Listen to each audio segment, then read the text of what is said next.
en todo el mundo a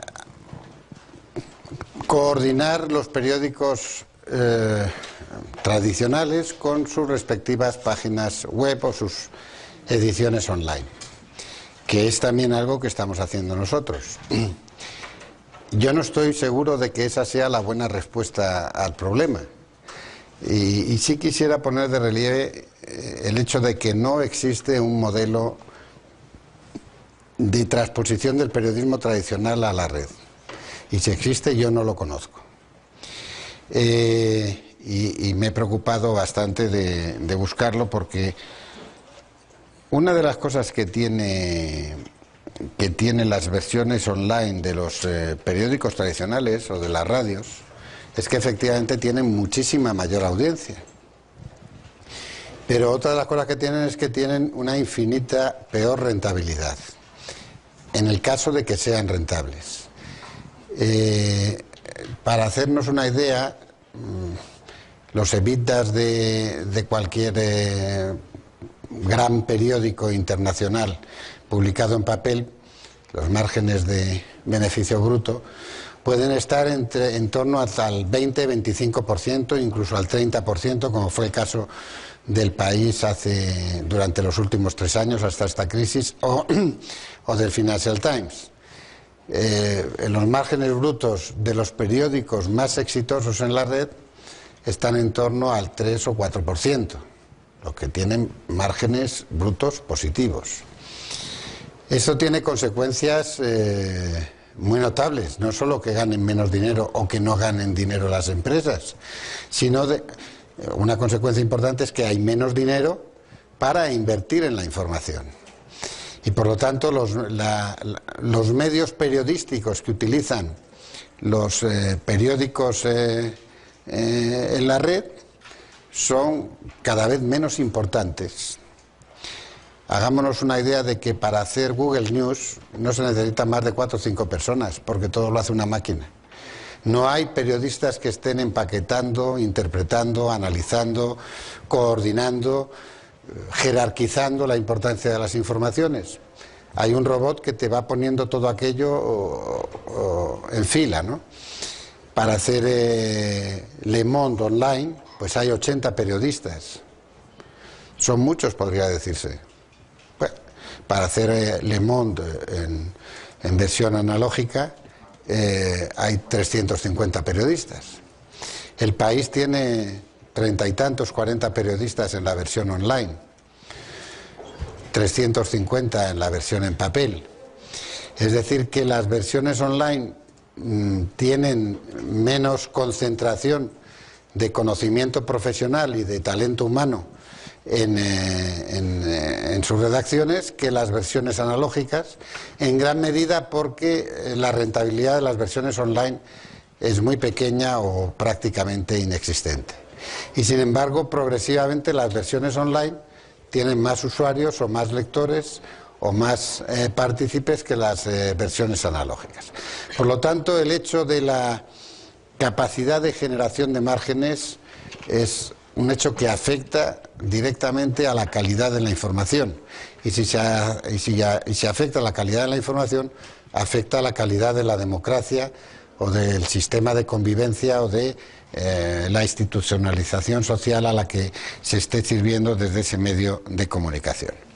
Bueno, haciendo esta advertencia de que, uno, no hay modelos existentes que podamos copiar, y estamos funcionando siempre a base de prueba y error, que es un sistema muy probado y muy científico, por otro lado, pero se cometen más errores que aciertos en el sistema.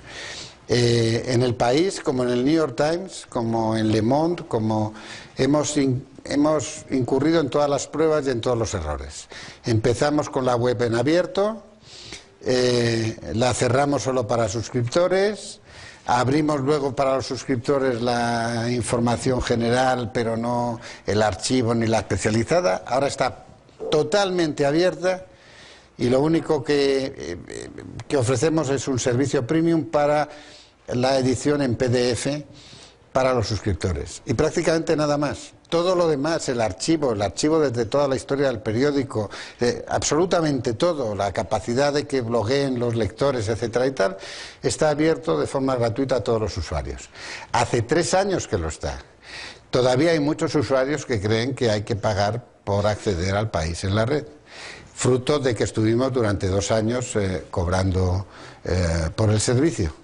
Pero lo que es más interesante es, cuando decidimos volver a la gratuidad, teníamos 50.000 suscriptores que pagaban una media de 60 a 80 dólares al año. Todavía tenemos casi 40.000, tenemos 35 o 36.000. Y yo estoy convencido que algunos de esos que tenemos es que no se han enterado de que ya no necesitan ser suscriptores, porque vuelvo a decir que el servicio añadido que damos, que es la posibilidad de descargar en PDF el periódico, que es un servicio muy notable porque además es un PDF, no sé si algunos de ustedes lo han usado, que puede uno pasar páginas directamente en la aplicación. Pero vamos, no creo que haya 35.000 o 40.000 suscriptores que estén dispuestos a pagar simplemente por ese servicio. El país tiene ahora 5 millones y pico, el país.com, 5 millones y pico de usuarios únicos mes. Por delante de nosotros todavía está el mundo.com, que tiene 5.700.000, tiene como 300.000 usuarios únicos más.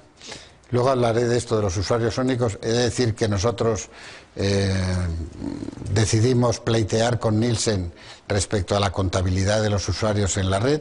Hace solo 15 días que llegamos a un acuerdo extrajudicial con Nielsen porque les denunciamos ante un juzgado de Nueva York y hemos retirado la demanda a cambio de una serie de indemnizaciones que Nielsen nos ha ofrecido. Y en cualquier caso yo diría que la contabilidad en la red, paradójicamente siendo mucho más fácil de hacer porque las máquinas pueden detectar cuántos se conectan durante cuánto tiempo y a qué número de páginas, sigue siendo poco fiable porque Nielsen, por ejemplo, no contabiliza en España más que el residencial, no contabiliza las oficinas. Y las diferencias cuando se contabilizan los accesos desde las oficinas y centros de trabajo, además desde los accesos residenciales, es muy notable.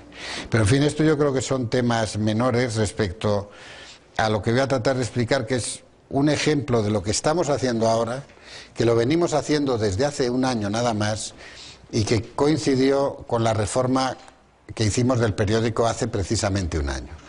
Hace 1 año, con la llegada del nuevo director, de Javier Moreno, lo primero que le pedimos es que hiciera una reforma drástica del periódico. La primera en 32 años. Prácticamente el periódico no había cambiado de diseño ni de manera de contar las cosas desde que lo fundamos hace 32 años y habíamos sido tres directores diferentes los que habíamos estado allí. La demanda de cambio tenía que ver no solo con una demanda estética, ni siquiera primordialmente con una demanda estética, sino con una demanda conceptual. Primero, queríamos que efectivamente el periódico fuera un periódico que estuviera absolutamente coordinado o relacionado con la actividad en la web. He de aclarar una cosa, los periodistas de la empresa del país.com es una empresa diferente a la del País en papel. Es 100% Prisa, el dueño es el mismo de la empresa, pero la empresa es diferente. Los periodistas del país.com no son periodistas del País en papel. Lo que hacen los periodistas del País en papel se utiliza para fabricar el país.com mediante acuerdos comerciales. Y solo el director del País en el papel coincide con el director del país.com. El país.com tiene una directora adjunta que no pertenece al País en papel y no toma decisiones sobre el País en papel, sino que hace exclusivamente la versión en línea del periódico. Nuevamente esto está sometido a discusión y nuevamente hemos hecho toda clase de experimentos todos los periódicos. El Chicago Tribune hizo una redacción global en la que el mismo periodista hacía la radio, internet, la televisión, el papel, y era una especie de hombre orquesta y tocaba los platillos con las orejas luego por la tarde. El New York Times lo separó por completo y ahora lo ha unificado. El Daily Telegraph ha metido en la mitad de la redacción analógica la redacción digital. Todos hemos cerrado el site con suscripción y lo hemos abierto, pero hemos hecho ofertas premium para mantener a los suscriptores, etcétera. El Le Monde son dos empresas completamente diferentes. La empresa de lemonde.com, el 60% corresponde a Le Monde y el 40% pertenece a Hachette, que a su vez es accionista con el 16% de Le Monde. Pero aquí las diferencias son notables porque, como saben ustedes, Le Monde, Prisa tiene el 15% de Le Monde y yo soy consejero de Le Monde, pero Le Monde tiene un sistema de corporate governance muy peculiar, donde la redacción, no toda la redacción, los miembros de la redacción que pertenecen a la sociedad de redactores, que no son todos los redactores, tienen un derecho de veto sobre el periódico y de hecho controlan la mayoría del capital y de la gestión comercial del periódico. Mientras que lemonde.com no tiene sociedad de redactores, no tienen ningún derecho de veto los redactores y se gobierna como una empresa tradicional, común y corriente, con un consejero delegado, un gerente general y un sistema clásico de gobierno de las empresas. Pues bien, lo curioso es que debe ser el único caso en el mundo en el que el periódico online gana dinero. lemonde.com gana dinero, y bastante dinero, por cierto, bastante dinero para los estándares de la prensa francesa, que es una ruina en general, y Le Monde pierde dinero. El periódico que lleva 60 años en el mercado y que es todavía el periódico de referencia de Francia y que es un poco la France, ¿no?, como todas las cosas que pasan en aquel país, pues pierde dinero. Y de hecho ahora hay una pelea o un contencioso interno por el que la sociedad de redactores quiere recomprar a Lagardère, a Hachette, el 40% de Le Monde, para tratar de integrarlo.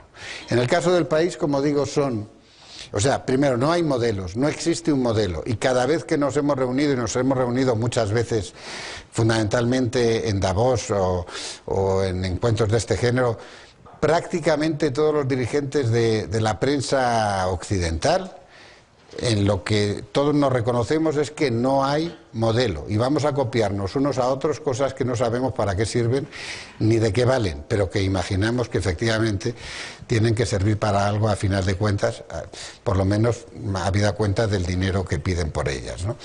Bien, entonces, por lo tanto, ni propongo lo del País como un modelo, ni estoy seguro de que deba ser al final lo que tengamos que hacer. Lo que estoy seguro es de lo que es lo que estamos haciendo, y paradójicamente son dos empresas diferentes. Los redactores de una no son redactores de otra, pero los redactores del País.com están sentados en la redacción del País físicamente y están trabajando físicamente junto a los redactores del País. Hay que decir también que uno de los motivos para hacer la separación entre redacciones son motivos sindicales. Un redactor del País.com gana aproximadamente la mitad, si no la tercera parte, de un redactor del País en papel, precisamente porque el País.com no genera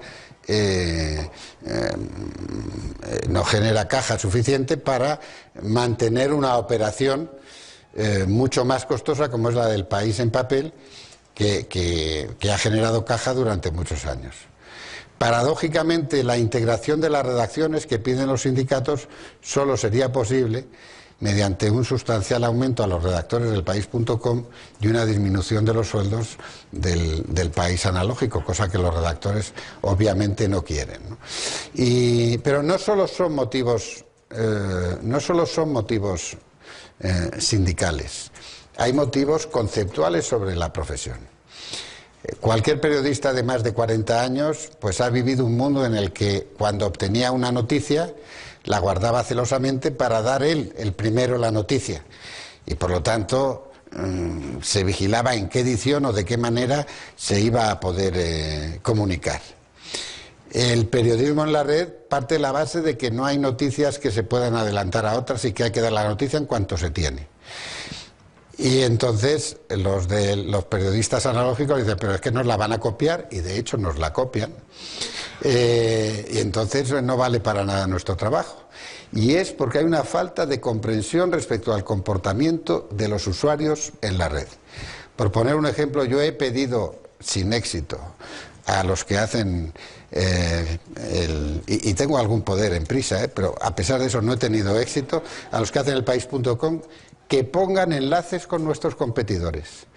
Que cuando se dice las noticias, cómo se cuenta esta noticia por los demás, que pongan un enlace con El Mundo y con el ABC, es decir, que son nuestros competidores. Y no me comprenden, dice, pero ¿cómo vamos a darle tráfico al mundo? Porque estamos con el tráfico obsesionados. Necesitamos generar mucho tráfico, que es lo que genera Google o MySpace. No estoy seguro de que necesitemos los periódicos generar mucho tráfico en la red. No creo que sea la misión de los periodistas generar mucho tráfico, pero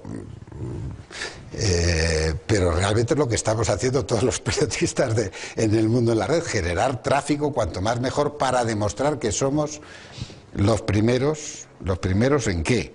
Pues en generación de tráfico y en los atascos que eso conlleva. Bueno, hecho esta aclaración, voy a tratar de explicar lo que estamos haciendo.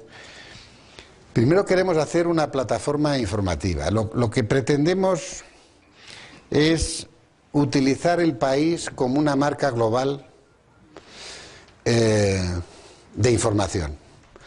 Cuando hicimos el cambio hace un año del País en papel, el cambio era, vamos a hacer el cambio del País en papel y en la red a la vez. Y vamos a trabajar juntos y hacer diversas versiones de una misma idea o de un mismo concepto. Esto es muy fácil decirlo, no es tan fácil.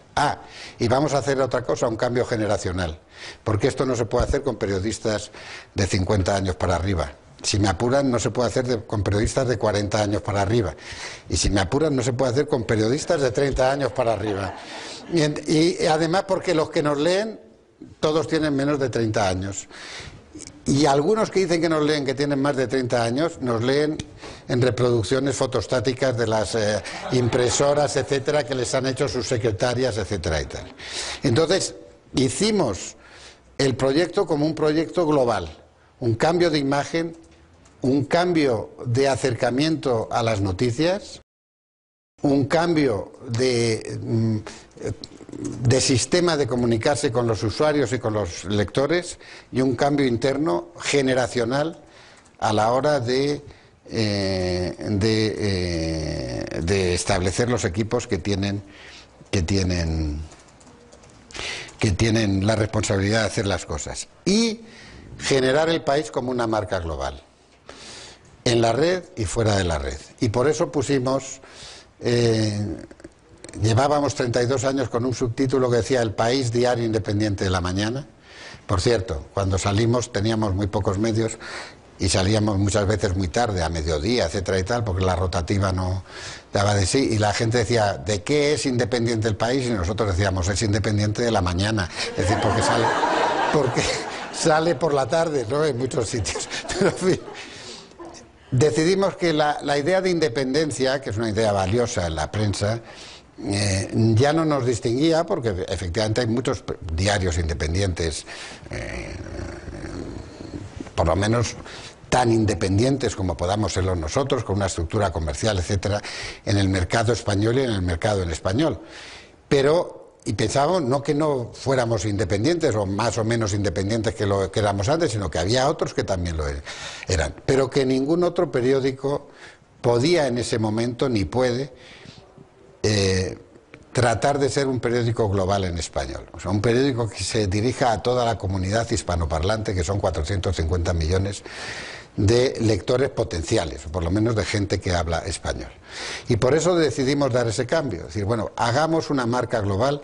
No queremos hacer del País un periódico de España, no queremos hacer del País un periódico de Madrid, aunque haya nacido en España, en Madrid, y ahí esté su cabecera. Queremos hacer una marca de información global en español. No pretendemos hacerla ni en un mes, ni en un año, ni probablemente en 5 años, pero a lo mejor en 10 años sí logramos hacerlo. O si no lo logramos nosotros, con toda seguridad otro lo logrará. Pero pensábamos que estábamos bien capacitados para ello, ¿no? Por lo demás, creemos que los ritmos informativos, la manera de acercarse a las noticias, etcétera y tal, tiene poco que ver con El País en papel, y al mismo tiempo pensamos, desde luego, que cuando hay una noticia hay que colgarla en la red inmediatamente. Todavía tenemos dificultades con los redactores en papel, que tratan, con los redactores, con los jefes de sección, con los redactores jefes, que tratan de guardarse la noticia para dar la primicia al día siguiente. Las experiencias que tenemos es que de cada 10 veces que eso se hace, 9 dan otros la noticia antes que nosotros en la red, porque no era tan exclusiva ni tan radicalmente diferente como pensábamos.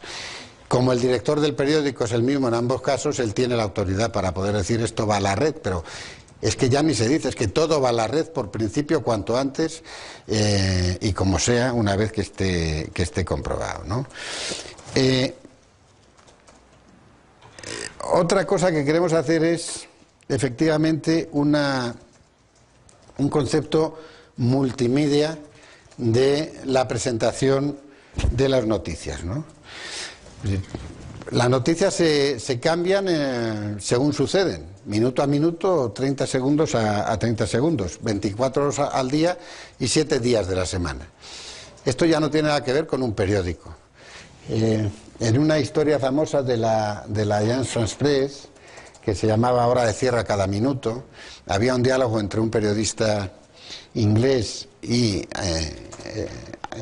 el señor Abbas, fundador de la agencia France Press, que le preguntaba ¿cuándo tienen la hora de cierre su periódico, su medio informativo, su agencia? Dijo, nosotros no tenemos hora de cierre, nuestra hora de cierre es a cada minuto. Claro, esto es una transformación muy grande para los periodistas que han trabajado en la prensa escrita durante los últimos 50 años. Se sabía que la edición que iba al interior del país o a las provincias cerraba a las 6, a las 7, a las 8 de la tarde. La prensa alemana todavía cierra normalmente a las 5 o 6 de la tarde. Quiere decirse que lo que pasa después de las 6 de la tarde en Alemania no lo suele recoger los periódicos alemanes de la mañana del día siguiente. Había periódicos de mañana y de tarde, todavía hay algún periódico de tarde como es Le Monde, precisamente, lo que es algo exótico y extraño que nuevamente se mantiene por la presión de los redactores. Esto que no me escuchen los redactores de Le Monde, que ya los tengo bastante enfadados, pero en realidad no quieren cambiar el sistema de publicación del periódico porque les cambiaría a ellos la jornada laboral. Y naturalmente tendrían que empezar a trabajar de noche y de madrugada, cosa a la que no están acostumbrados y que en Francia está muy mal vista, por cierto.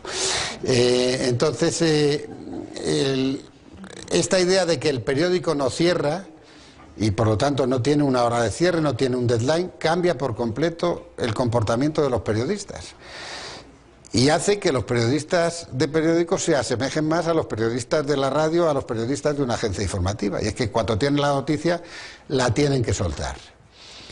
La diferencia, como luego veremos, es que los periodistas de un periódico no basta con que suelten la noticia. Porque vuelvo a decir que las noticias son de todos. Todo el mundo tiene toda la información y todas las noticias.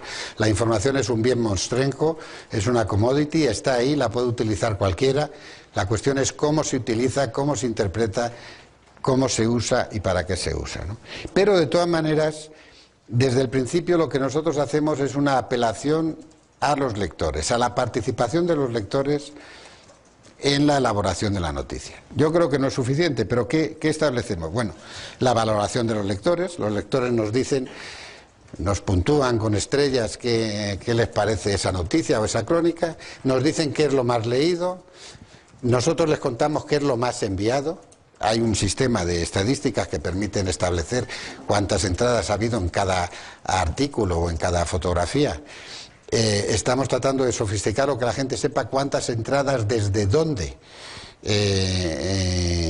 precisamente porque no es lo mismo que tengan muchas entradas o que tengan muchas entradas de repente desde Francia o desde Marruecos o desde México o desde Estados Unidos, y no es lo mismo precisamente para el usuario. Incluimos comentarios de los lectores dentro de las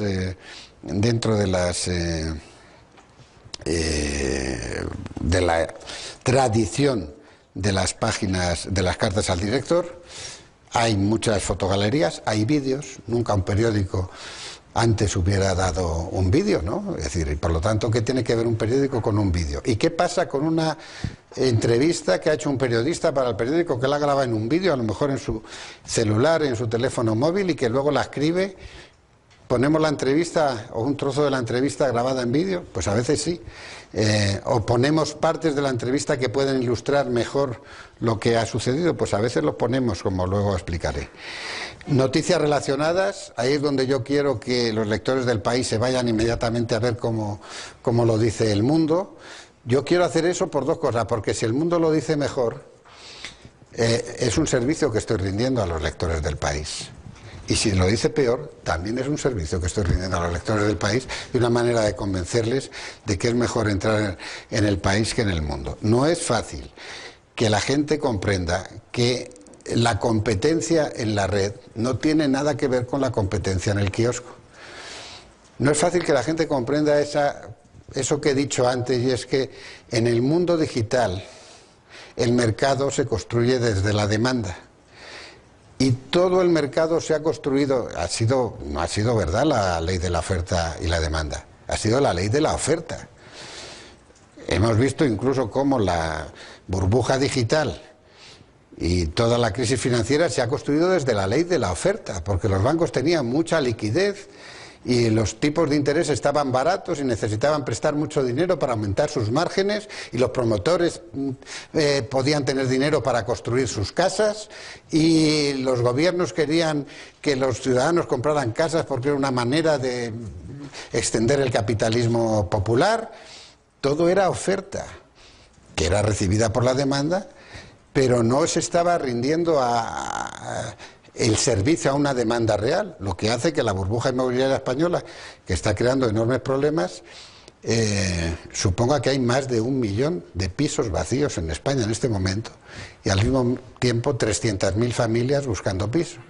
Quiere decirse que la oferta no tiene nada que ver con la demanda, y algo parecido pasa en los periódicos. ¿Qué pasa en El País? ¿O qué pasaba hasta hace poco? ¿Qué es lo más leído de la versión online? La Britney Spears, la novia de no sé quién, el divorcio de no sé cuántos, algo que no tenía nada que ver con El País en general. ¿Qué es lo más enviado? Noticias del corazón, de deportes, de sucesos de sangre. ¿Quiénes leen El País online y leen a la vez El País en papel? No más del 15%. Y viceversa. Tenemos unos lectores diferentes, unos usuarios diferentes, con unos intereses diferentes o no. Porque si tienen intereses diferentes y son lectores diferentes, el periódico al final tendrá que ser diferente y tendríamos que publicar el Hola y no El País, porque realmente lo que quiere saber la gente online es noticias del corazón. Hemos llegado a la conclusión de que no debe ser así, pero la demanda es diferente. Luego hay referencias al archivo, referencias a localizaciones, a veces enlaza con Google Maps precisamente para ese. Esta es otra historia, es decir, antes la infografía, pero antes, hace 5 años, la infografía y los maperos, etcétera, eran importantísimos en los periódicos. Ahora basta meter un enlace a Google Maps y ya tienes ahí todo el mapa y la infografía hecha prácticamente de manera gratuita, ¿no?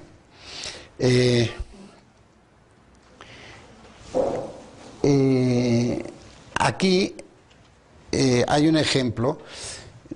No he encontrado el vídeo, pero luego pondré otro vídeo, de cómo podemos hacer con los reportajes. Publicamos en El País semanal una historia de Juan José Millás sobre cómo vivía una persona que es sorda y ciega a la vez. Era una historia humana muy contundente, muy percutiente, hecha por un escritor de primera fila como Juan José Millás, un escritor muy apreciado en toda la comunidad literaria hispanoparlante. Bueno, y luego publicamos un vídeo de aproximadamente 10 minutos que no era diferente, era parte de la entrevista. Juan José Millás había estado con él durante prácticamente todo un día y lo contaba en el reportaje. Era parte de la entrevista que le había hecho Juan José Millás y cosas que salían en el reportaje. Pero claro, era una manera, luego veré si lo puedo encontrar, porque lo había traído, pero lo estaba buscando y no lo he encontrado, pero pondré otro vídeo. Era una manera de al usuario en línea, no de darle una cosa nueva o diferente, porque él tenía el reportaje y las fotos, y más fotos que no se publicaban en la revista del País respecto a este personaje, pero tenía además la vivencia en directo de lo que el propio autor del reportaje había hecho, y podía comparar efectivamente él sus propias reacciones frente al personaje respecto a las reacciones que Juan José Millás había tenido, ¿no? Bueno, coberturas especiales, pues obviamente, ¿qué vamos a contar?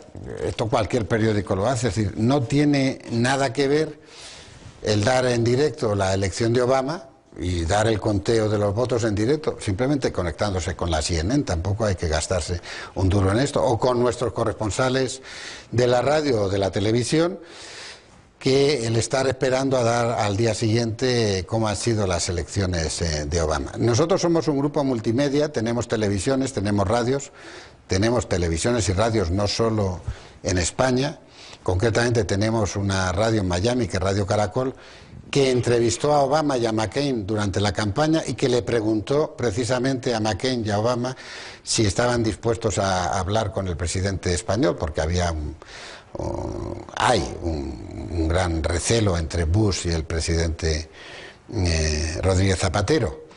Eso fue un motivo durante la campaña, tanto en el debate de Biden como en los debates de Obama y McCain. Hablaban de si iban a hablar con un país amigo de y aliado de Estados Unidos, de la OTAN, etcétera. Y eso fue utilizado muy activamente por nosotros, porque la radio era nuestra y teníamos acceso precisamente a las grabaciones originales de todo ese debate que se había formado, ¿no? Esto de repente está vacío, no sé. Ahora. Bueno, en la cultura es donde encontramos mucha más facilidad para hacer verdad la participación de los lectores. Hay muchas entrevistas digitales, todos los días hay una o dos entrevistas digitales en directo donde participan los usuarios de la web. Es mucho más fácil encontrar escritores, artistas, etcétera y tal, que empresarios o políticos que estén dispuestos a sentarse 4 horas delante de una máquina esperando que los internautas les pregunten y que contesten, etcétera. Y por lo tanto, la cultura tiene muchísima más capacidad de acercamiento o de participación. Al mismo tiempo, las artes plásticas, el cine, la cultura en general tiene unos elementos de espectáculo que nos acercan mucho más a esa idea de la web como espectáculo. Las secciones de música y cine las ilustramos con trailers de las películas o con extractos de las piezas musicales que se han producido, o hacemos enlaces directamente a otras webs o a otras sites que efectivamente tienen eso, ¿no? Por lo tanto, sí hemos descubierto que en la cultura hay mucha más capacidad de interacción, no solo con los internautas, sino con el propio medio a la hora de utilizar otros medios. Y nuevamente aquí el hecho de ser multimedia a nosotros nos garantiza un acceso a unas fuentes que otros medios no tienen. Por lo tanto, la concentración de medios fruto de las innovaciones tecnológicas tiene un sentido que tiene que ver con el contenido de los medios, no solo con las características empresariales.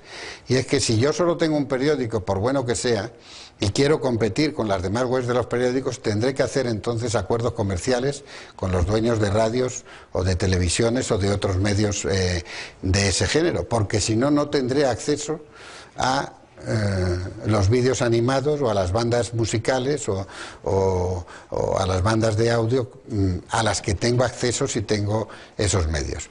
Nuevamente, muchas veces hay bastante conflicto entre los medios, entre ellos, incluso perteneciendo a una sola empresa, ¿no?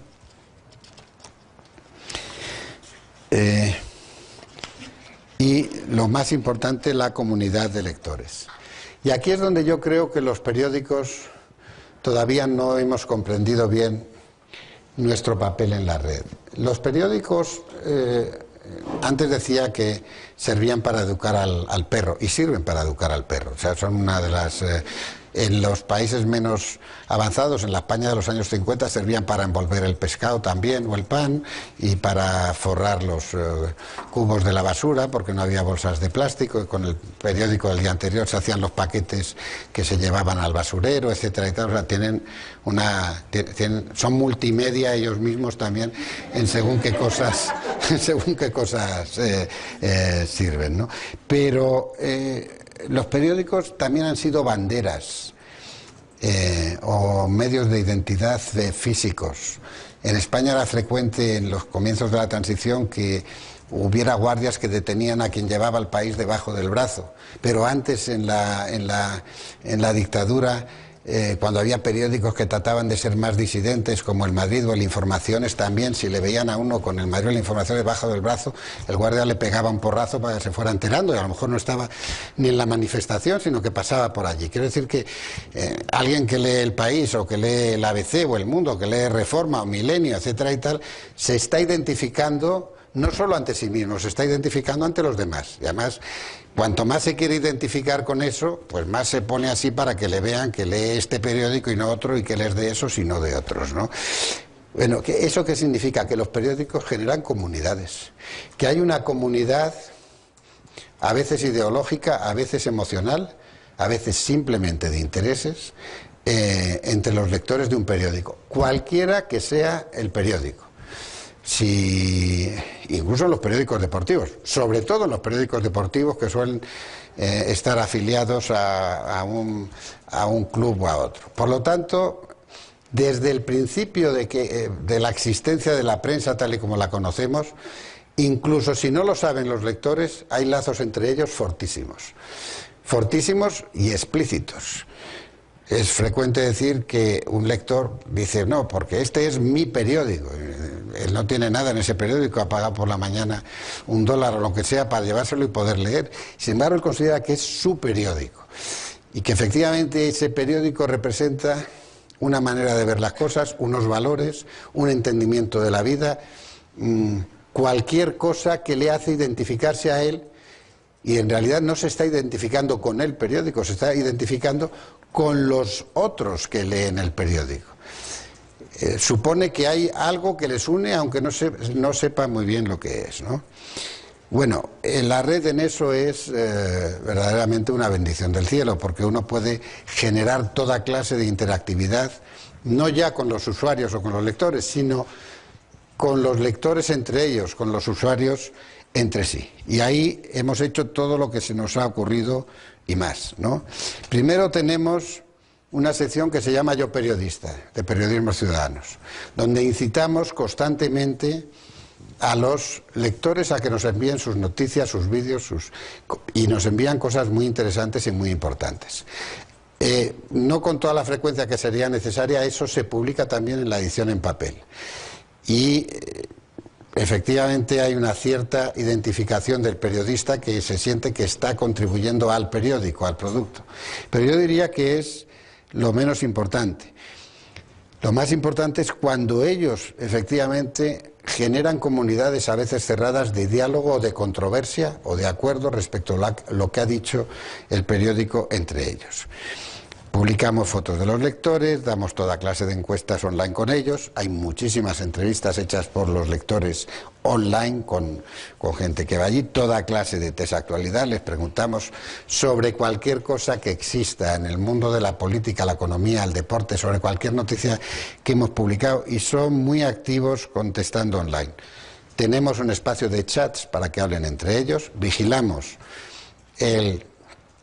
contenido de los chats para que haya para que haya un respeto entre los usuarios, nada más, pero abrimos chats sobre cualquier cantidad de noticias que podamos imaginar. Pues, ¿qué le parece a usted desde la victoria de Obama hasta lo que ha pasado, hasta cómo jugó el Real Madrid el domingo pasado? Es decir, o sea, no hay límite de temas.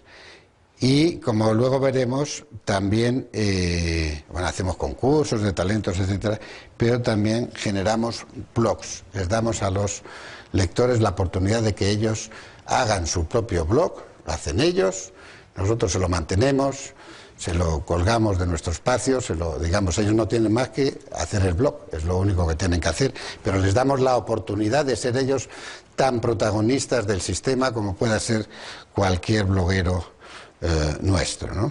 Y aquí están los blogs de periodistas y escritores. Esto de los blogs, pensaba hablar de ello después de la comida, sobre todo porque me estoy alargando, luego hablaremos. Esto de los blogs es un tema no banal, no es una cuestión menor respecto al futuro del periodismo. Es decir, en las escuelas de periodismo americanas se enseñan ya como un nuevo género del periodismo, y además le han puesto nombre, periodismo conversacional, cualquier cosa que eso signifique, ¿no? Pero nosotros mantenemos muchos blogs propios y mantenemos blogs de los lectores. Más de 10.000 lectores del país.com tienen su blog mantenido por nosotros y trabajan activamente en él. Tenemos infografías animadas, bueno, ofrecemos vídeos en alta definición, toda clase de novedades musicales. Si se estrenan en los 40 principales, que es una emisora nuestra, pues una novedad musical, inmediatamente lo colgamos aquí. Tenemos muchos sites, de nuestras televisiones, de nuestras radios, etcétera y tal. Sites educativos con Santillana, etcétera. Lo que queremos hacer del país es que sea el site de la información. El site de la música y del espectáculo lo estamos orientando hacia 40 principales, nuevamente de manera global, y por eso queremos traer 40 principales a México. Está en México, está en Colombia, está en Panamá, está en Costa Rica, está en Estados Unidos, Chile, Argentina, 40 principales en este momento, porque estamos decididos a hacer marcas globales. Pensamos que otros harán marcas globales también, y otros no serán globales y serán muy exitosos. No tiene por qué todo el mundo ser global porque opere en la red, pero para nosotros la globalidad es importante. Pensamos que no todos pueden ser jugadores globales en un mundo global, no solo nosotros vamos a serlos, pero sí creemos que tenemos la oportunidad de serlo, y eso es lo que está dirigiendo todas nuestras actividades en la red.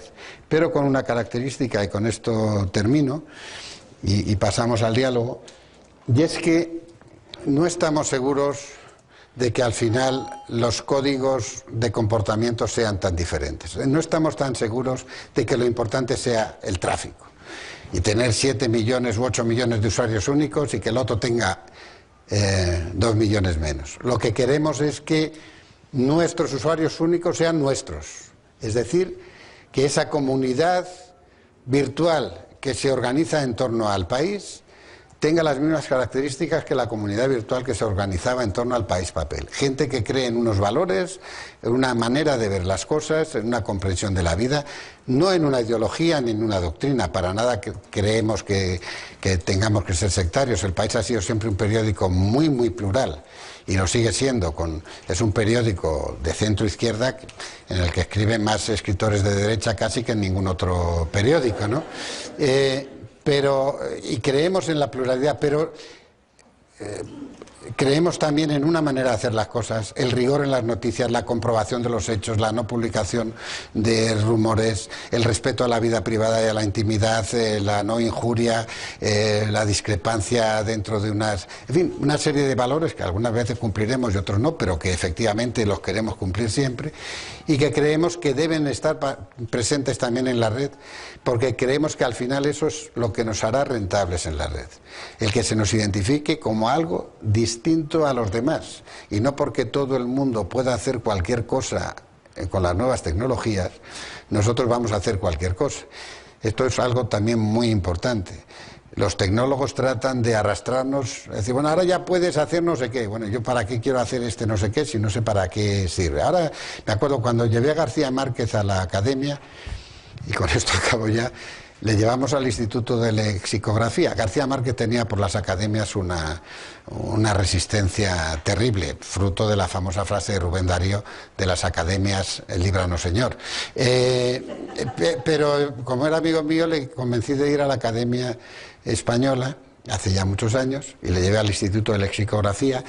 Hay un departamento de lexicografía computacional muy importante, y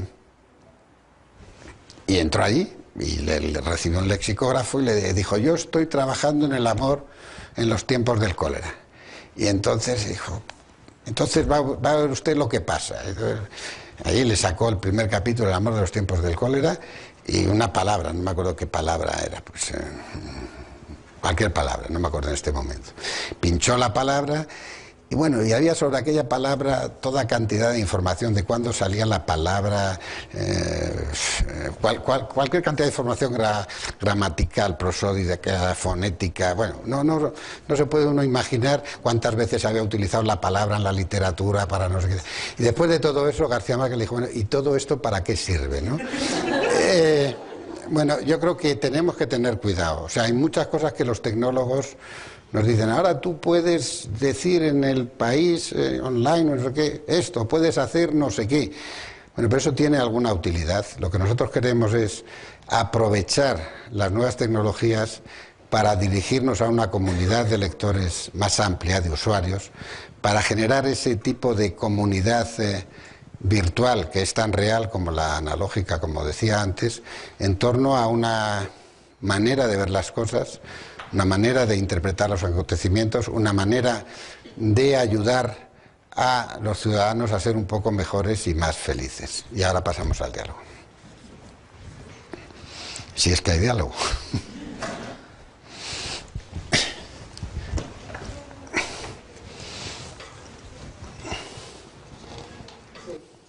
Yo tengo una pregunta. Vengo del Semanario Ecos de la ciudad de Monterrey, soy reportera.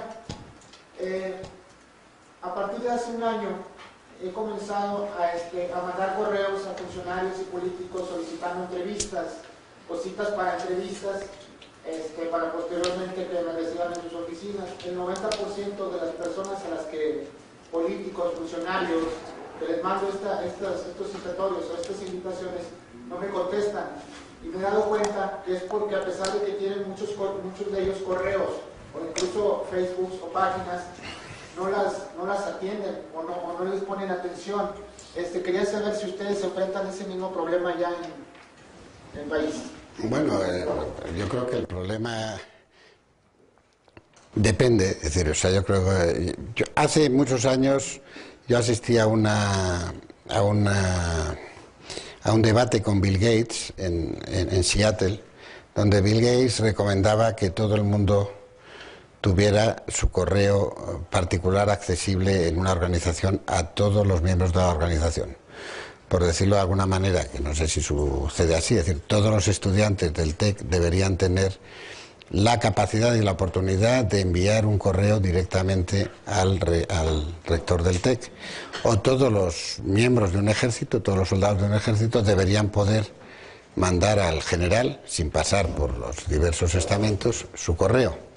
Esto sucede en prisa, es decir, su correo que abre él. Porque es muy frecuente ver que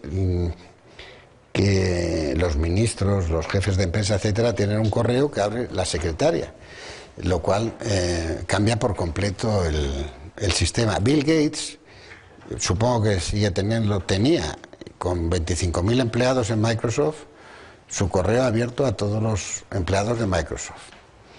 Y mi correo está en la red y los 14.000 empleados de Prisa tienen capacidad de enviarme un correo. Otra cosa que yo se lo conteste, pero desde luego me lo pueden enviar, pero lo recibo yo, no lo recibe mi secretaria. Mi secretaria no sabe si me han enviado el correo o no, pues lo recibo yo.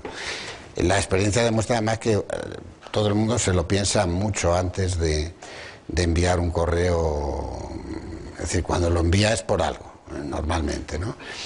Pero yo creo que este es un arma muy poderosa precisamente en cualquier tipo de organización, porque rompe el sistema piramidal y jerárquico de las organizaciones y permite...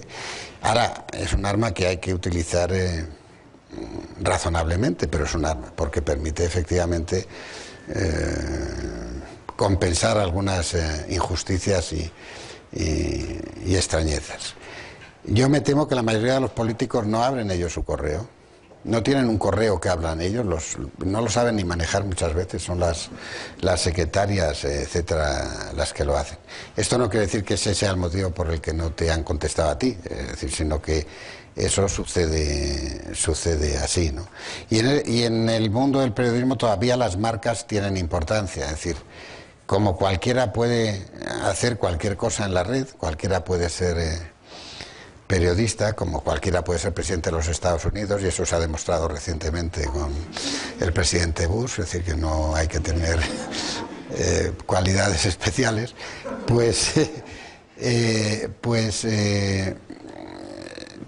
efectivamente, si uno pide una entrevista en nombre de un medio determinado, de una institución determinada, puede tener más fácil respuesta que si lo pide en nombre de un medio que no es tan conocido, o si lo pide en nombre suyo, que no es conocido en absoluto, ¿no?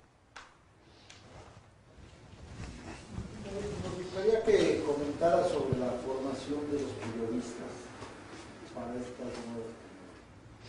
Bueno, yo sobre esto tengo, sobre la formación de los periodistas en general y sobre las nuevas tecnologías en particular, tengo ideas que no necesariamente tienen por qué ser compartidas, pero son las mías y las he aplicado siempre, ¿no? Primero, yo he sido muy beligerante contra todos los que han pretendido establecer un título académico para el ejercicio del periodismo. Muy beligerante. Yo creo que eso es una medida que conspira contra la libertad de prensa, porque creo que la libertad de expresión es parte de los derechos políticos. Pedirle a alguien que tenga un título para ser periodista es como pedirle a alguien que tenga un título para presentarse a un alcalde de su pueblo, ¿no? Dicho esto,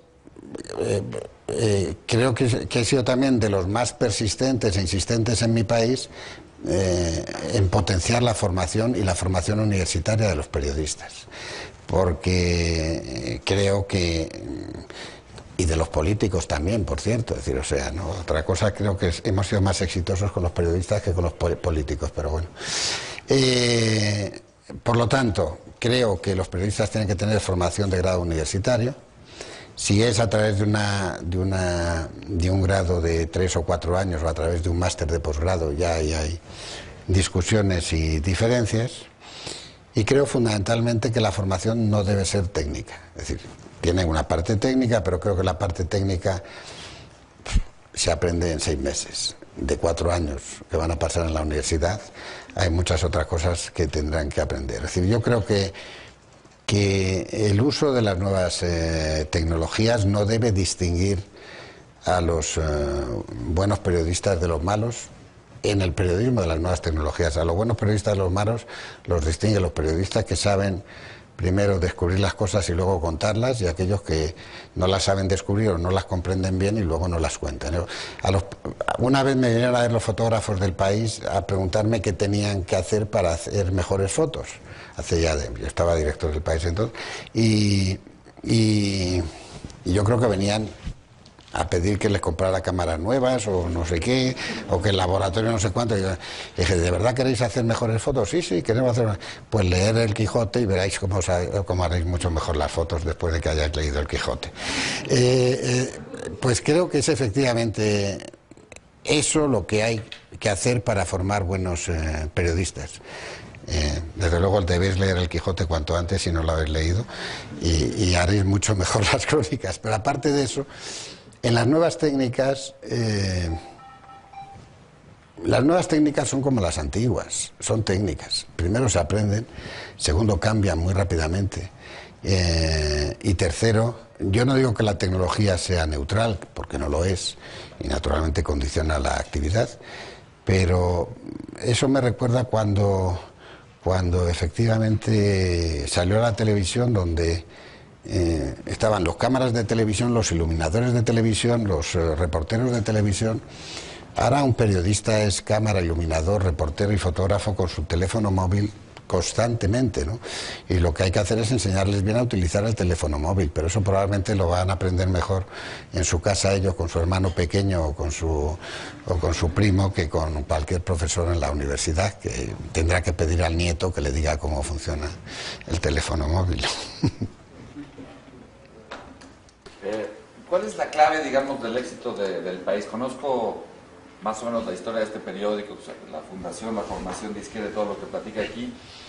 En México tenemos por ahí un par de casos parecidos de periódicos que se fundaron en los 70s o revistas, pero que no han sabido adaptarse a la realidad, poco concretamente el caso de La Jornada, por ejemplo, que nace un poco con la idea del país.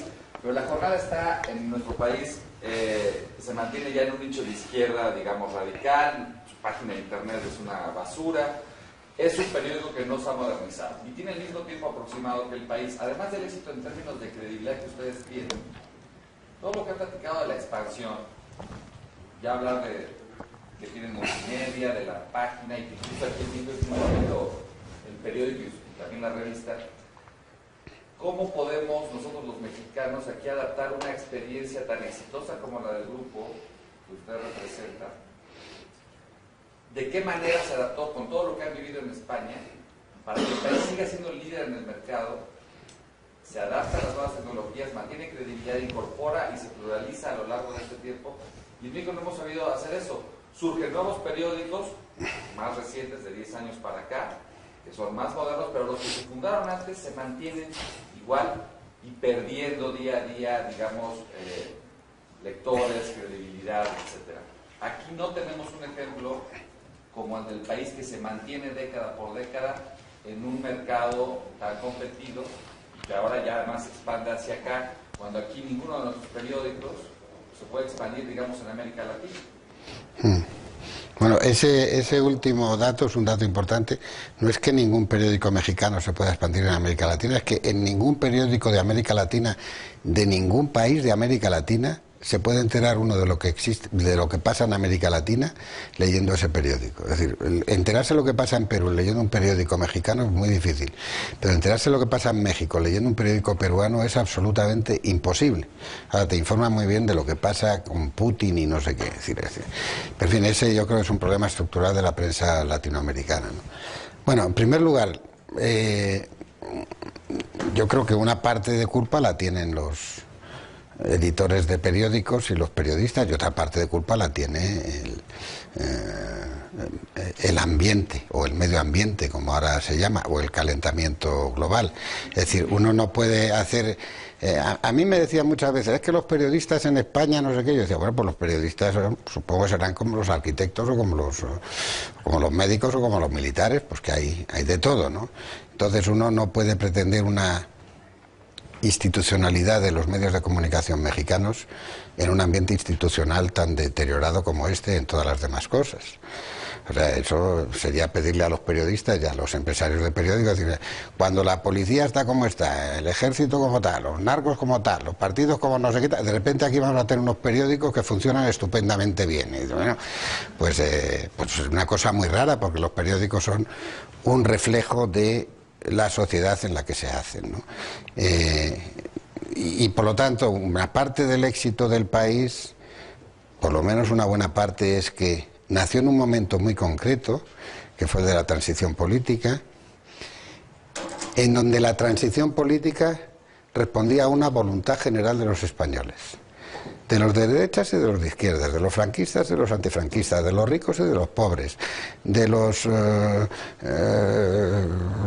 laicos y de los religiosos. Todos los españoles querían un proyecto democrático que acabara con lo que había significado el franquismo. Y el país logró conectar, por las razones que fueran, ya en parte sería por nuestro acierto, por nuestro trabajo, con esa voluntad general de institucionalidad democrática del país. Yo no estoy seguro que en México haya un consenso tan elaborado y tan básico respecto a las necesidades de la institucionalidad democrática, y que todos los partidos políticos, todas las iglesias, todas las fuerzas intelectuales, todos los empresarios, todos los sindicatos, todos los poderes legales e ilegales actuantes en este país estén luchando por esa institucionalidad democrática. Hay que tener en cuenta que incluso la ETA, en esos momentos de la transición, incluso la ETA esperaba que de alguna manera la transición democrática les pudiera reservar algún tipo de solución a sus demandas, y cuando vieron que no era así fue cuando efectivamente impulsaron el... Dicho esto, que creo que en México existe en gran medida, pero no en toda la medida quizás necesaria. Luego hay que contar con los empresarios, con los periodistas, con todos los agentes que funcionan en el sistema, ¿no? Nuestro grupo tuvo participación aquí en un periódico popular que era La Prensa durante 3 o 4 años, luego lo vendimos. Y eso pues a mí me dio un conocimiento sorprendente de lo que era la prensa mexicana en ese momento, ¿no? Ha cambiado mucho, porque hay que decir que desde Chiapas aquí este país ha cambiado no poco, ¿no? Pero en aquella época el periodismo de fuente era todo el periodismo que existía en este país, y las peleas en el seno de las redacciones por saber quién cubría qué noticia en el ayuntamiento o en el partido político o en la empresa esta eran tremendas, porque efectivamente depende de qué noticias cubrías, el origen de la noticia te pagaba de una manera u otra. Es decir, el hecho de que todos los periódicos, incluido Jornada, y por supuesto la prensa, para qué hablar de todos tuvieran, y hay que decir que Reforma y el norte de Monterrey fueron un cambio fundamental en eso, tuvieran sus titulares codificados para que uno pudiera pagar el titular de primera página del periódico. Una cosa para un periodista occidental sorprendente, ¿no? Tú compras este titular de primera página, también en La Jornada, por cierto. Eso sí, en La Jornada iba en letra cursiva para distinguirlo de los titulares que no se pagaban, que eran los de letra redonda, ¿no? Una gran cantidad de verdad sobre la prensa mexicana de hace 20 años o 30 años o anterior, que nunca se ha contado a sí mismo el periodismo mexicano. Es muy difícil encontrar historias sobre esto. Hay algunas, pero la transparencia tiene que contar para todos, y la credibilidad de la prensa tiene que partir de la base de que efectivamente la prensa se hace transparente a los demás. Nosotros, cuando salió El País, empezaron a decir que si era de unos, de otros, y hubo un día que decidimos publicar los nombres de todos los accionistas del país, que eran 350. Los 350 allí, cada cual con su participación, y para que se supiera quiénes eran los dueños del país. Y se acabó la polémica en ese momento. Entonces yo creo que eso es importante, transparencia informativa sobre los propios medios, sobre los periodistas, sobre los dueños de los periódicos, sobre los anunciantes, sobre las tarifas de publicidad, digamos, aplicación de sistemas objetivos y de reglas objetivas respecto al tratamiento informativo, industrial, etcétera y tal, ¿no? Y desde luego, concreción en las reglas de comportamiento. Nosotros tuvimos muchos problemas, muchísimos, y los seguimos teniendo con los sindicatos. Además se suponía que un periódico progresista a los sindicatos le tenían que decir no sé qué, porque eran los sindicatos. Los sindicatos querían participar en la línea editorial. Dijimos no. Lo mismo que le dijimos al Consejo de Administración. Ustedes participan en la línea editorial nombrando al director, pero es el director el que dirige el periódico, no es el dueño del periódico. El dueño puede cambiar al director, pero tampoco lo dirigen los sindicatos. Cuando hubo un atentado en el país y murió una persona, quedó gravemente herida, tuvimos una reunión con los sindicatos. Los sindicatos quisieron parar el periódico y dijimos, no, el periódico sale porque va a contar su noticia. Quisieron hacer un editorial y dijimos, no, los editoriales no los hacen los sindicatos, los hacen los redactores, los harán bien o mal. No creemos en los títulos, por lo tanto, si hay un sindicalista que quiere ser redactor, que venga para acá, que le contratamos, y si es un buen redactor, será redactor. pero porque será redactor hará el editorial, no porque es sindicalista. Estas normas están establecidas, no hay que, pero cuesta mucho mantenerlas, sobre todo en momentos de tensión. Y por último, saber que las noticias se publican todas. Si son noticias, están comprobadas, son relevantes, tienen interés público y son verdad, se publican todas. Le moleste a quien le moleste que se publiquen. Y eso tampoco pasa necesariamente siempre en todos los medios.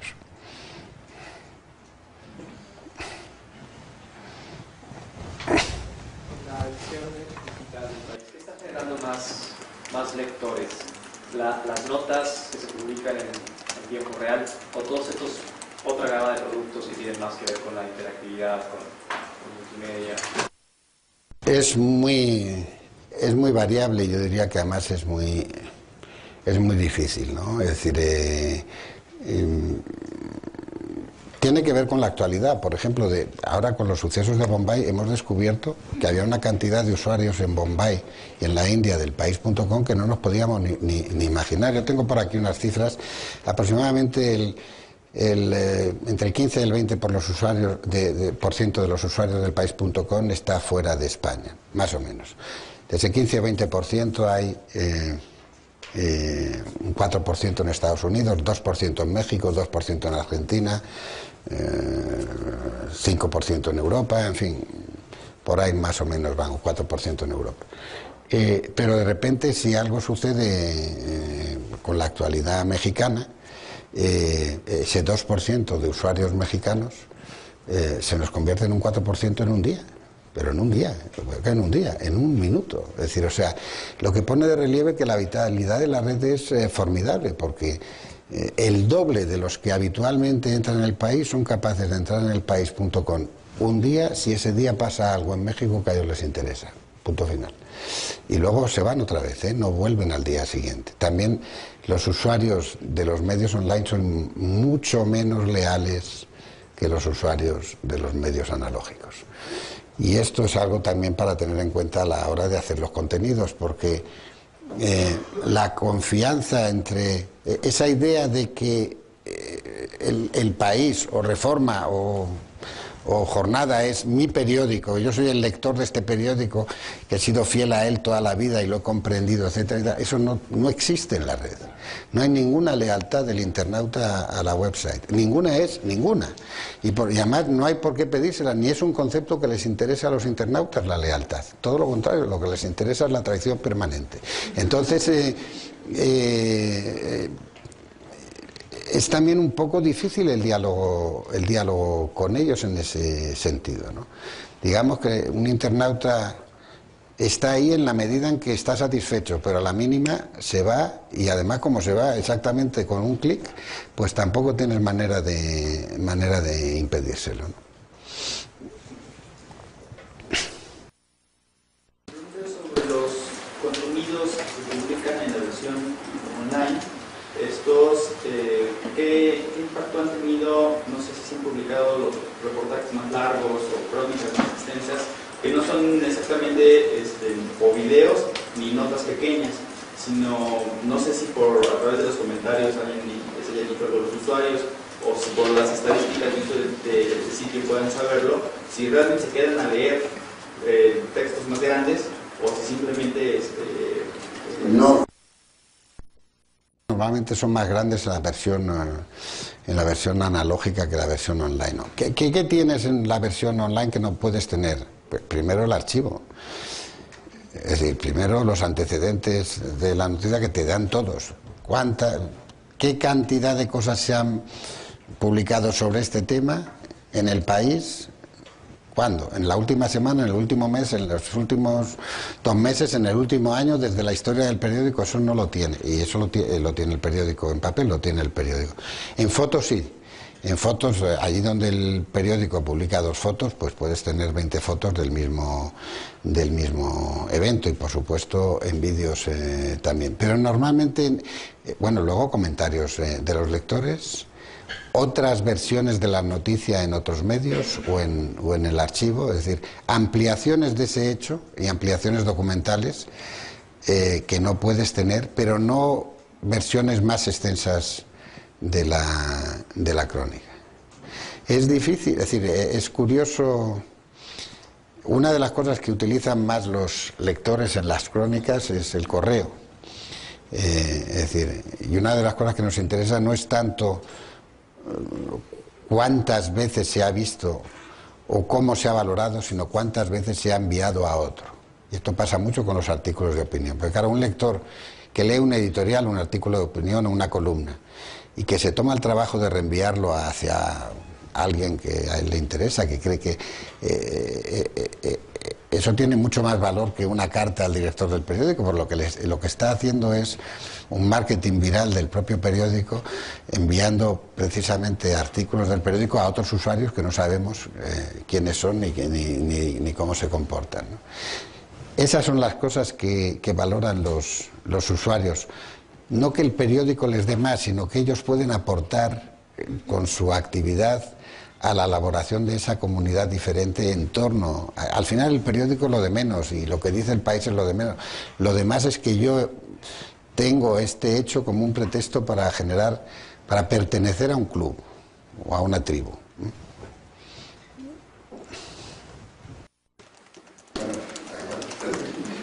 ¿Cuáles diría usted que son las causales que orillaron a la emergencia de este periodismo ciudadano exacerbado por las nuevas tecnologías? Bueno, las causales, primero, que es más fácil, es decir, o sea que efectivamente todo el mundo puede contribuir en la red, o sea, todo el mundo es todo el mundo, cualquiera puede decir lo que quiera en la red a quien quiera, en principio, y cualquiera puede abrir su página web y ahí contar, y yo creo que esto ya nos llevaría a otros análisis, ¿no?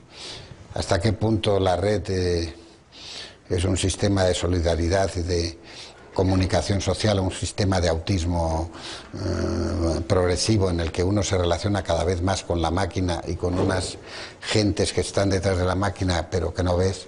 Yo en mi libro de la red explicaba que sigue existiendo, hay una asociación en Estados Unidos que se llama las ciberviudas, que eran en los orígenes de Internet las amas de casa americanas que se encontraban, que estaba el niño ahí en el ordenador estudiando, el padre en los videojuegos o en las páginas pornos o en el deporte o no sé qué, y ella ahí viendo la tele en el comedor, y que no podía hablar por teléfono, porque las líneas de teléfono estaban ocupadas por el niño y el padre en Internet, ¿no?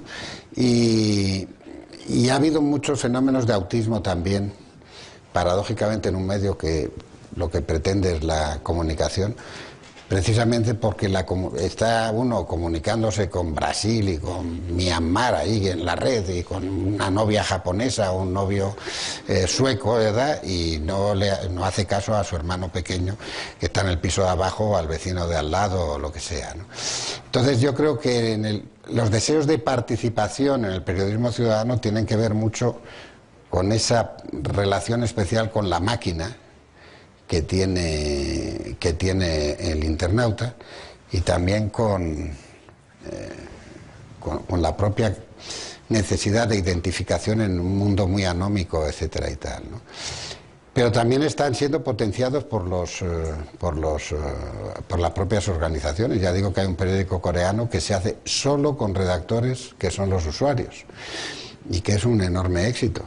Y estos usuarios que envían las noticias tienen otro motivo, y es que son remunerados por ello, y por lo tanto no es simplemente el deseo de identificarse o de decir que yo cuento la noticia a los demás, sino que es que viven de ello prácticamente profesionalmente. El problema es el rigor de esas noticias, la credibilidad, el tratamiento profesional, todas esas cosas que hablábamos antes de ellas, para las que no es necesario un título, pero sí una formación, ¿no? A mí me llama la atención el seguimiento que ha hecho el país de la lucha contra el narcotráfico, lo que está pasando aquí en México. Y bueno, me pasó hace como una semana que me metí al país y encontré una nota mucho más completa, mucho mejor redactada que lo que después se trataba. Me he hecho con Reforma, La Jornada y Medio Diario, y no sé esa cantidad de información. ¿Cómo la consiguen cuando cuando aquí, digamos que no, o sea, no tendrías que salir, digamos, de los medios de tu país para enterarte de cómo nos están viendo en otros países y que te enteras. Bueno, eso no es un caso exclusivo de México, ¿eh? Es decir, en España vivimos durante mucho tiempo enterándonos de lo que pasaba en España, leyendo los periódicos o oyendo las radios extranjeras, ¿no? Hombre, la información la obtenemos aquí y por los mismos métodos que cualquiera periodista mexicano las puede obtener. Y yo creo que hay muchos periodistas mexicanos que la obtienen. De hecho, en muchos casos la obtenemos de colegas mexicanos. Otra cosa es que esos colegas, en algunos casos no se les permite publicar, en otros casos no se atreven y tienen buenas razones para no atreverse. No es simplemente que sean maniáticos.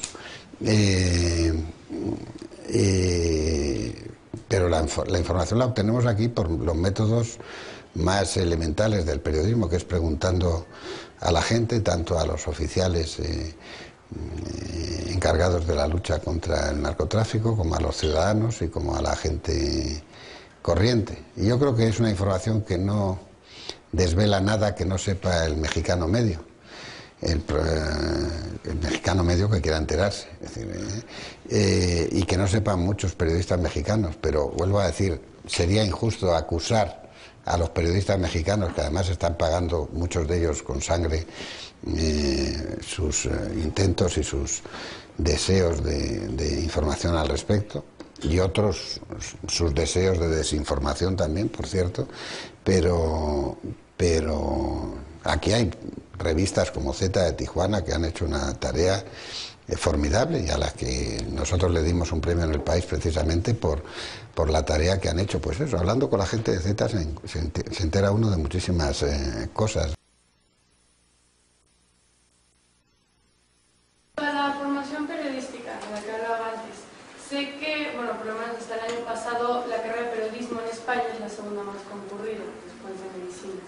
En el caso de México, los periodistas más emblemáticos no son periodistas, son estudiantes de ciencias de la comunicación, egresados de ciencias políticas de economía, que, bueno, después deciden dedicarse al periodismo.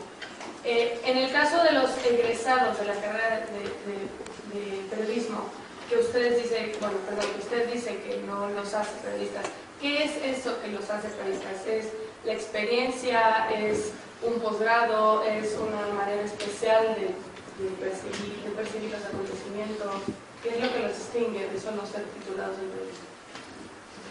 Bueno, yo creo que primero no hay una norma general y ¿por qué la gente va a unas carreras y no a otras? Hay razones muy variadas. La más importante es cuál sea la serie que está poniendo la televisión en ese momento. Si está poniendo Hospital Central o Anatomía de Grey o no sé qué, entonces hay mucha gente que quiere ser médico. Si está poniendo, es decir, esto es una cosa que está comprobada, ¿no? Y digamos, el periodismo se puso de moda con todas estas historias de periodistas, además eran los periodistas que corrían muchísimo, saltaban en paracaídas, pilotaban helicópteros, tenían aventuras amorosas constantes, nunca les daba el malo, en fin, o sea, era... también tiene que ver con la cantidad de créditos que se precisan o el nivel de exigencia en la selectividad. Si necesitas una nota media de 8, por decir algo, para entrar en arquitectura y quieres ser arquitecto, pero solo has sacado 5,5 y con 5,5 te aceptan en ciencias de la información, como se llama en España, pues estupendo, pues vas a ciencias de la información. O sea, yo creo que es muy variado y no habría un motivo suficiente. Luego diría que yo difícilmente pienso, y esto decirlo en un ambiente universitario comprendo que es una herejía, pero bueno, ya lo he dicho en tantos que una vez más no me importa ser hereje. Difícilmente creo que la economía sea una ciencia, por decir un ejemplo, o el derecho. Difícilmente pienso que sean ciencias las ciencias sociales. Aquí debe haber profesores de ciencias sociales que no sé si me odiarán desde este momento, ¿no? Pero desde luego lo que no es ninguna ciencia es el periodismo, esto con toda seguridad, ni la comunicación ni la información, porque entonces Madonna sería el premio Nobel de la comunicación y la más experta en comunicación que existe, porque realmente es la que mejor se comunica con los demás, ¿no? Entonces, por eso digo que creo que la formación del periodismo, sea en facultades de ciencias de la información o de la comunicación o de periodismo. Yo desde luego prefiero que se llamen escuelas de periodismo, ¿eh? Yo creo que el periodismo es un oficio, no creo que sea una ciencia, y a partir de ahí pues estoy en minoría respecto a mucha gente, ¿no? Pero creo que la formación, ¿qué se necesita para ser periodista? Lo que se necesita para ser filósofo. Yo soy filósofo de formación. Curiosidad. Es una cosa básica. Si tú no eres curioso por saber lo que pasa, es muy difícil que seas capaz de contárselo a los demás, ¿no? Luego necesitas otras cosas, no basta con ser curioso. Pero es que hay mucha gente que no es curiosa, o que no tiene capacidad de asombro, como decían los filósofos, que no tiene ilusión por conocer el mundo y por transmitir a los demás cómo es el mundo, que no tiene ganas. Entonces el periodismo se hace mucho con las tripas más que con otra cosa. Y si no tienes tripas, pues puedes tener muy buena formación y ser un experto en no sé qué, pero lo básico es curiosidad. Y luego, a partir de ahí, muchas otras cosas. Nosotros tenemos una escuela de periodismo con la Universidad Autónoma de Madrid. Es una escuela de posgrado.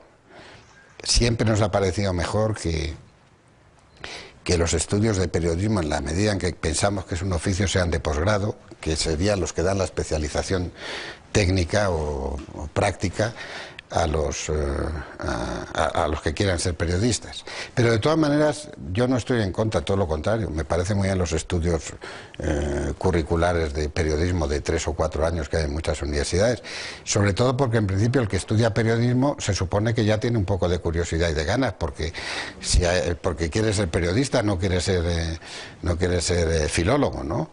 Y por lo tanto ya hay una buena materia para empezar a trabajar, ¿no? Lo que pasa es que son muy variados los estudios de periodismo en el mundo, y entonces hay quienes orientan los estudios hacia la sociología, otros los que orientan hacia las ciencias políticas, otros hacia la historia, otros... El actual director del país es químico. Y es químico que ejerció como químico en la fábrica Bayer en Alemania durante 3 años. Y leyó un libro mío que se llamaba La prensa de la calle, y dijo, hombre, pues yo me he equivocado, si yo lo que quería era ser periodista. Esto es auténtico, ¿eh? Tenía ya 27 años o 28, y entonces se presentó al máster del país, Universidad Autónoma de Madrid, hizo el máster y le enviamos a México. Estuvo 3 años en México, aquí en la redacción del país en México. Bueno, hoy es director del país y además es un buen químico y habla alemán porque estuvo trabajando en Alemania mucho tiempo, etcétera y tal, ¿no? Entonces yo creo que hay bastante experiencia de la formación curricular que se puede dar en las escuelas o facultades que duren 4 años, o las que se pueden dar en los másteres de posgrado de 1 o 2 años. Hay mucha experiencia universitaria en eso y no hay nada que inventar, pero hacen falta tripas, y la verdad es que hay tantos estudiantes de comunicación en el mundo ahora, que hay muchos más periodistas, y esto me duele decirlo, trabajando contra los periodistas y contra el periodismo, que a favor de los... Hay muchos más periodistas en gabinetes de comunicación, de información, de relaciones públicas, de los ministerios, de las empresas, de no sé qué, de no sé cuántos, que periodistas trabajando haciendo periódicos o medios de comunicación. Y la obligación de un buen director de comunicación de una empresa o de un ministerio es tratar de que no se publiquen las noticias malas de ese ministerio y que se publiquen las noticias buenas, es decir, exactamente todo lo contrario de la obligación de un periodista. Y por lo tanto esto es una contradicción más con las que tenemos que vivir.